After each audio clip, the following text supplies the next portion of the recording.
Bienvenue sur Clapotis et bienvenue dans cette explication linéaire consacrée à un extrait de la pièce de Nathalie Sarraute, Pour un oui ou pour un non.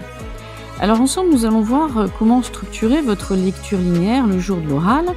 Tout d'abord, n'oubliez pas de débuter par la présentation de l'objet d'étude, puis par une présentation sommaire de l'auteur. On pourrait par exemple évoquer Nathalie Sarraute comme un artiste, une artiste qui a traversé pratiquement tout le XXe siècle. Son nom, son parcours personnel sont liés au nouveau roman, dont elle est la principale représentante. Le nouveau roman étant un mouvement qui se caractérise par un rejet des conventions réalistes, un rejet du romanesque, pour se recentrer sur l'intériorité des personnages et leur vie psychique. Et surtout, ce qui va être intéressant, c'est de montrer comment Nathalie Sarraute va transposer cela dans le domaine théâtral, tout en reprenant aussi en quelque sorte certaines composantes du théâtre absurde déployées dans les années 1950-1960, rompant avec l'écriture dramatique traditionnelle. Pas ou peu d'intrigues, des personnages et des dialogues qui échappent à la logique. Et donc on va bien vous retrouver ça dans la pièce de Nathalie Sarraute. Alors ainsi, pour un oui ou pour un non, déjà aussi dans l'introduction, vous pourrez évoquer que c'est une pièce radiophonique diffusée en 1981 et dans laquelle deux personnages masculins, H1 et H2, sont amis depuis l'enfance, mais ici se disputent et se déchirent. Dans cet extrait qui se situe dans ce que l'on pourrait qualifier d'exposition, puisque chez Sarraute, il n'y a ni acte ni scène. Donc dans cet extrait, on pourrait parler de l'exposition de la pièce où, durant laquelle H2 va révéler à H1 la cause de la rupture qui semble se dessiner. Et H1 qui sent depuis quelque temps que H2 d'ailleurs s'éloigne de lui et cherche ici à savoir pourquoi H2 se dérobe puis finit par révéler de quoi il s'agit. Alors l'idée de Nathalie Sarraute, c'est de souligner, tout au long de la pièce d'ailleurs, et particulièrement dans ce passage, l'importance du langage, mais aussi et surtout celle de la prononciation des mots qui va déterminer le sens des propos. Et l'extrait va surtout montrer le caractère a priori dérisoire du tropisme, ce rien, ce stimulus, à travers une phrase, c'est bien ça, ce rien, cet impalpable qui provoque le cataclysme, car il est chargé non seulement d'un sens, mais aussi d'une multitude de frustrations.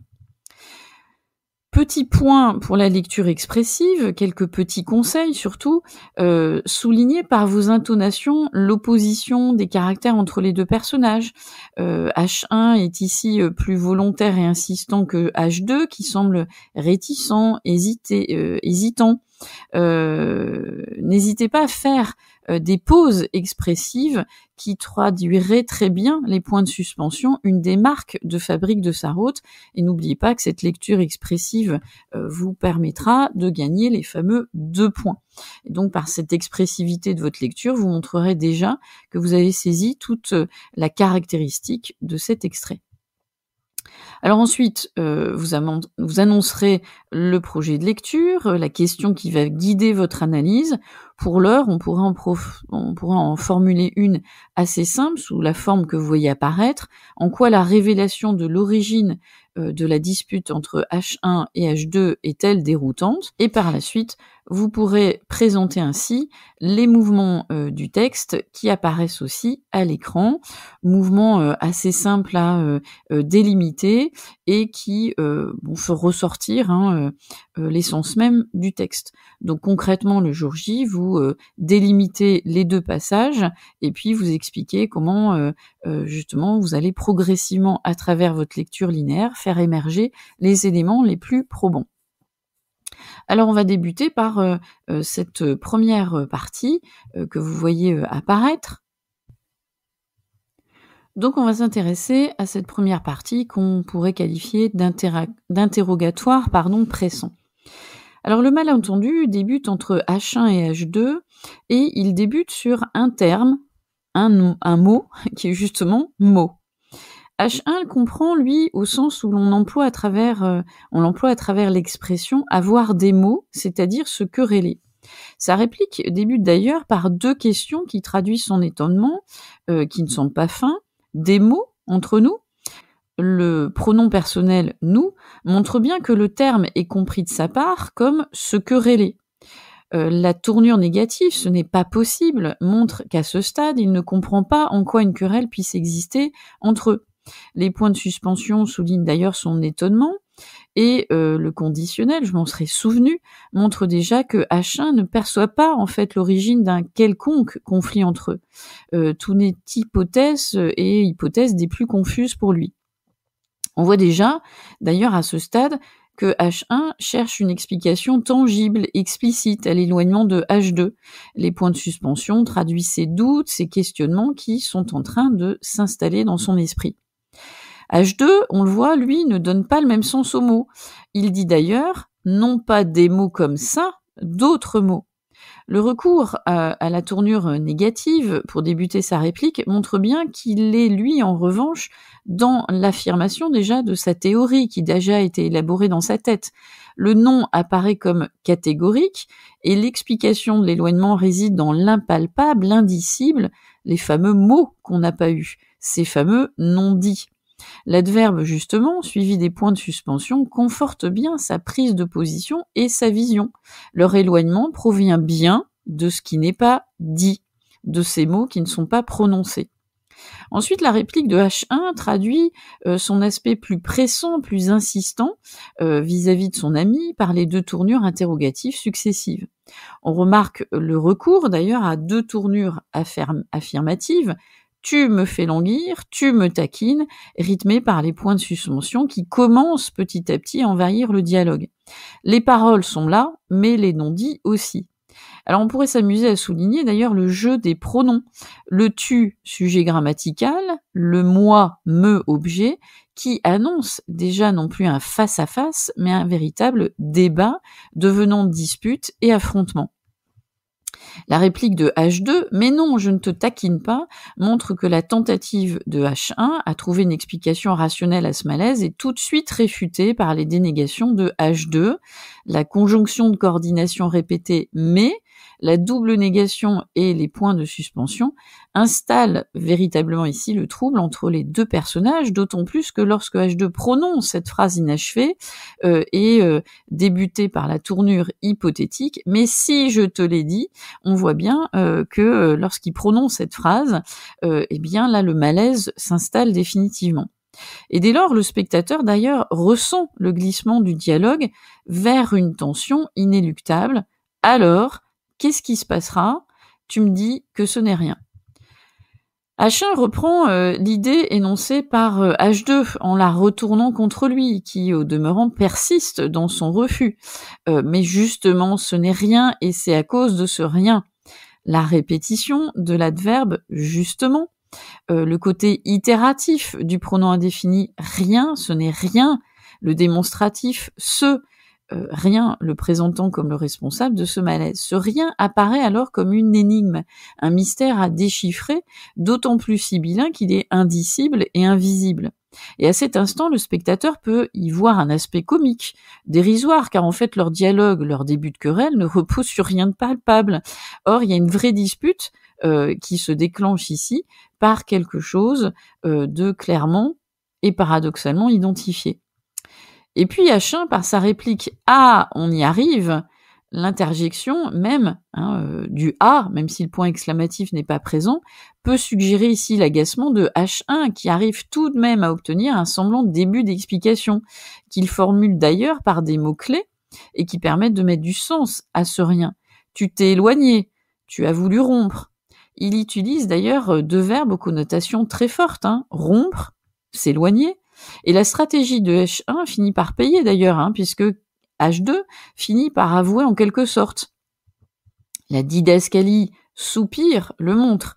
Les tournures affirmatives, oui, c'est à cause de ça. Mais en fait, tout de suite, la phrase « tu ne comprendras jamais », personne du reste ne pourra comprendre, donne des indications intéressantes. H2 se perçoit par opposition au reste du monde dans lequel il englobe H1 et dont il se sent exclu ou on pourrait presque dire s'exclut lui-même. Le jeu des négations est d'ailleurs révélateur en la matière par le pronom indéfini personne et la négation encore une fois totale. H1, comprenant la tension montante et le risque de non-retour à cette réplique de conciliation, et c'est toujours « je ne suis pas si obtus ». D'un côté, l'impératif pourrait faire penser à un impératif d'invitation.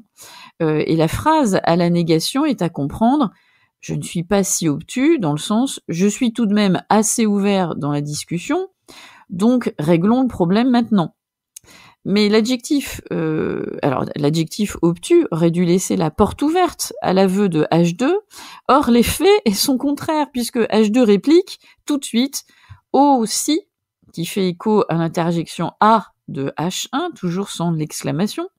Pour ça, tu l'es, vous l'êtes tous du reste, enfonce le clou de la dispute en devenir. Le spectateur est alors témoin de la querelle à venir, traduite par l'expression « chiche » de H1, lancée comme un défi. Le futur « on verra » fait penser à « on verra bien ce qui se passera », comme une sorte de fatalité tragique moderne qui se prépare. Malgré eux, ils se préparent à une querelle qui ne peut pas être évitée, qu'ils ne maîtriseront pas. H2 réplique ensuite par un « eh bien », qui introduit l'aveu tant attendu par H1, mais aussi le spectateur. Il cède aux relances de son ami. La syntaxe paraît déstructurée. On a aussi la répétition dérisoire du « tu m'as dit », qui traduit bien le malaise et montre bien que H2 n'arrive pas à finir ses phrases. Mais on a ensuite les subordonnées temporelles, qui sont d'ailleurs pas suivies d'une principale. « Quand je me suis vanté de je ne sais quoi, quand je t'en ai parlé », montre bien qu'il y a une amorce d'explication, et le « eh bien », le « de je ne sais plus » montre son peu d'assurance, voire sa peur à se lancer. Le dernier « tu m'as dit » ressemble d'ailleurs à un plongeon vers la phrase qui va tout faire basculer. Cette fameuse phrase « c'est bien ça ». Phrase en apparence banale, dénuée de sens, et en fait c'est ça la révélation surprenante de H2. Une pauvre phrase de 4 mots qui, d'ailleurs, n'a peu de sens à nos yeux. Et la réplique de H1 souligne son étonnement, voire son incompréhension. Incompréhension partagée avec, à cet instant, le spectateur. La tournure de politesse peut être comprise telle qu'elle, mais on peut la voir comme une formule d'insistance. Et la phrase affirmative « j'ai du mal entendre » avec le passé composé peut aussi faire comprendre implicitement plutôt la phrase « tu plaisantes là ». L'air de dire « qu'est-ce que tu viens de me dire ?» montrant son agacement grandissant face à une telle situation ubuesque, dérisoire. Donc impression, comme je le disais tout à l'heure, partagée d'ailleurs par le spectateur, qui lui, pour l'instant, sourit, alors qu'H1 commence à s'agacer. La didascalie de H2, enfin du moins qui accompagne la réplique de H2, prenant courage, montre quelque part le renversement de rôle à cet instant. Ce n'est plus H1 qui est sûr de lui, comme au début, il commence à s'agacer, mais c'est lui qui s'affirme dans la phrase assertive, répétitive et catégorique « tu m'as dit », en ce sens « oui, cette fois-ci, je confirme haut et fort, c'est bien ça », et le rajout avec ce suspens et cet accent est la traduction de ce que ressent à cet instant H2. Les deux déterminants démonstratifs, ce suspens, cet accent, souligne la distance entre deux, cette méprise qui s'installe entre eux par le langage. Et on pourrait d'ailleurs à cet instant imaginer, n'oubliez pas que c'est une pièce radiophonique, mais on pourrait à cet instant imaginer la mise à distance entre les deux personnages par justement la gestuelle qui accompagnerait les propos. L'expression mise entre guillemets souligne cette mise à distance et son importance aussi quand on apprendra la signification du bien et du ça un peu plus loin dans la pièce. Pour le moins que l'on puisse dire, cet échange s'avère quand même énigmatique et décalé. Il peut dérouter le spectateur dès cette exposition de la pièce, enfin si on peut qualifier ça d'exposition puisqu'il n'y a rien de vraiment délimité, mais en même temps il est dérouté, mais il comprend bien ici comment la mécanique de la dispute se met en place de façon inéluctable. On comprend déjà comment la phrase en apparence banale « c'est bien ça » devient cruciale, qu'elle va être en quelque sorte le moteur de ce qui va se produire. On comprend combien se joue un monde de sous-entendus, de non-dits, principe même de la sous-conversation chez Sarraute, ce qui se dit sans se dire. Et on voit bien comment ce dialogue oscille entre disputes comiques et disputes comiques dérisoires et disputes dramatiques.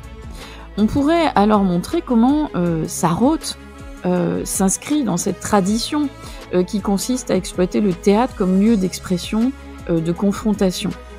Et vous pourriez faire une ouverture justement en montrant qu'elle s'inscrit bien, même si elle fait exploser les codes du théâtre, elle s'inscrit bien, elle aussi, dans cette tradition du théâtre qui est l'espace, le lieu et l'expression visuelle de la dispute entre des personnages. Et là, je vous renvoie à ce moment-là à un épisode de la série consacrée à notre pièce donc de Sarraute, le parcours associé théâtre et dispute, que vous retrouverez sur la plateforme de podcast Clapotis. Et dans cet épisode, vous retrouverez des pièces jointes, des documents qui accompagnent l'épisode. Dans ces documents, vous retrouverez justement des parallèles que vous pourriez faire avec d'autres auteurs et qui montreraient bien cette inscription de Sarraute dans une tradition théâtrale. Alors vous pourrez puiser dans différents auteurs pour faire correspondre votre ouverture à dessin. Alors d'ici là, je vous dis à très vite pour la suite des lectures linéaires consacrées à la pièce de Nathalie Sarraute et je vous souhaite entre-temps de très bonnes révisions.